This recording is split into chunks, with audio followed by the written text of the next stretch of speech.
Assalamualaikum warahmatullahi wabarakatuh. Saya Rudi Zamroni. Saya di sini akan menjelaskan tentang pengadaan, penarikan, dan seleksi SDM bagi CPNS atau PNS di mata kuliah Manajemen Agri. Dengan nama saya Rudi Zamroni dengan NPM 220010320080 dari Agribisnis 4C.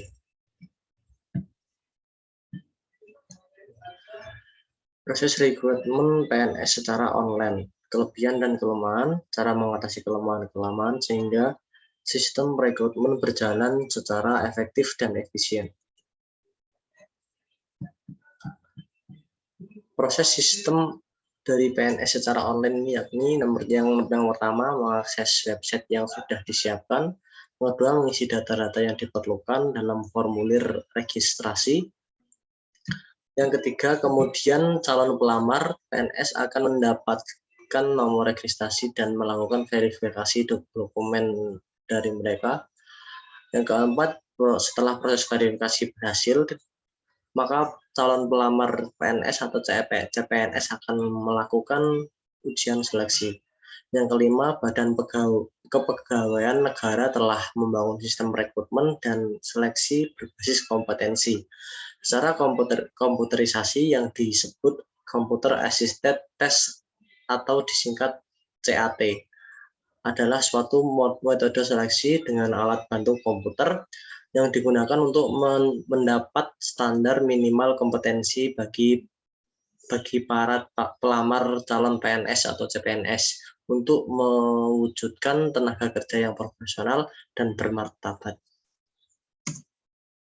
Yang keenam, dalam melakukan tes kompetensi dasar menggunakan CAT, peserta menggunakan subtes yakni yang pertama, tes wawancara kebangsaan, yang kedua, tes inteligensi umum, yang ketiga, tes karakteristik pribadi, yang keempat, 100 soal dalam waktu 90 menit.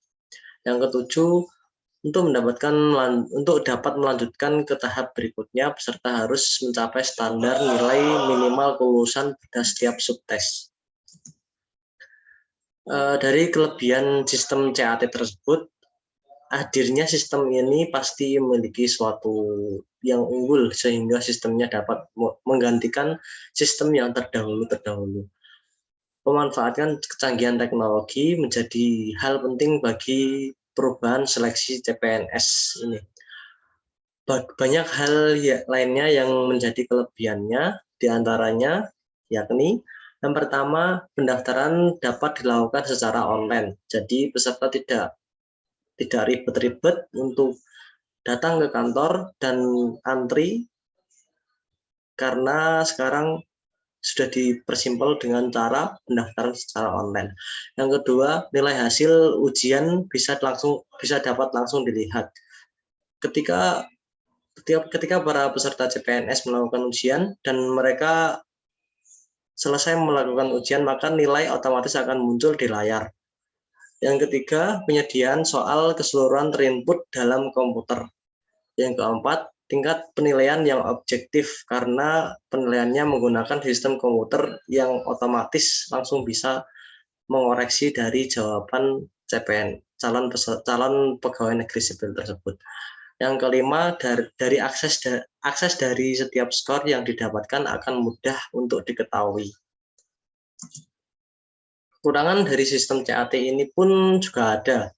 Sistem CAT mempunyai banyak kelebihan, namun dengan banyak kelebihan tersebut tidak memungkiri bakal mempunyai kekurangan. Menjadi salah satu karena Indonesia adalah salah satu negara berkembang, membuat pemerataan teknologi belum sepenuhnya memadai. Bagi pelamar yang berasal dari ujung daerah atau di daerah-daerah terpencil akan mengalami kendala pada sistem saat pendaftaran, seperti sinyal buruk ataupun server yang pasti akan down karena saking banyaknya seseorang yang mengakses server tersebut. Penyebabnya dikarenakan proses pendaftaran secara keseluruhan yang menggunakan jaringan internet, pergi ke kota atau wilayah yang tersedia jaringan internet menjadi solusi yang dapat digunakan saat ini. Semuanya tergantung dari keinginan calon peserta untuk tetap gigih melakukan pendaftaran atau tidak. Itulah alasan terkait sistem CAT CPNS yang harus diketahui dan dipahami terlebih dahulu sebelum melakukan proses pendaftaran.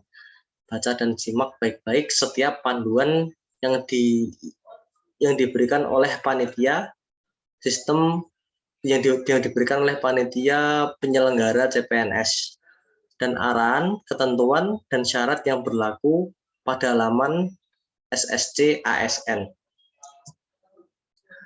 Itu yang dapat saya sampaikan, kurang lebihnya saya mohon maaf. Wabillahi taufiq wal hidayah. Wassalamualaikum warahmatullahi wabarakatuh.